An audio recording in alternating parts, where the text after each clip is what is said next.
I want to invite you, our young people especially, men and women, to ask God what He wants you to do with the rest of your lives. He knows what's best for you. He thought of you and your vocation before the world began, before even the first light exploded from the Big Bang over 13 billion years ago.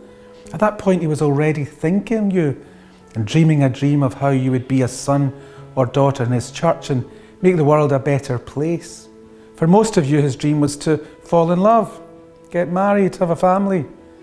Then in your homes and out in the world, you will be His salt and leaven and light. But for some of you, His dream is to be priests and religious brothers and sisters.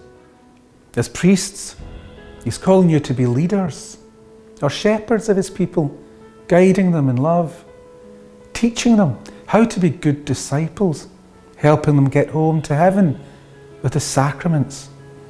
Our world doesn't need more political leaders, important though these are. No, I'm sure our society is crying out for spiritual leaders to find a way out of the present darkness in the world for us, lead us into a time of new hope. Is crying out for leaders bringing the gospel to lead them to Jesus, the only one who can give true meaning to the life of everyone.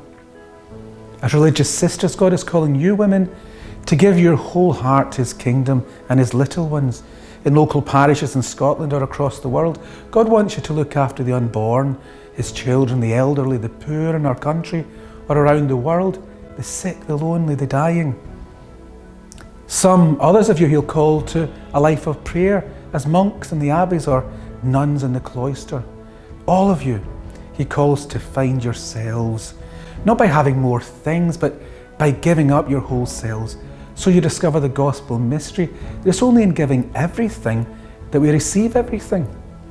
You know, when I was a law student at Glasgow University and involved in youth and music ministry in my home parish of St Gregory's in Maryhill, I began to hear God saying, I dreamed of you as a priest, not as a lawyer. I was afraid because I had my own plans all mapped out, but eventually I gave in to God. I spoke about it to my parish priest who put me in touch with our vocations director, and soon I was in the seminary applicants programme. In no time, found myself in Rome as a seminarian. I said yes because I knew it was God's dream for me. I could never have believed He would make me the happiest man in the whole world.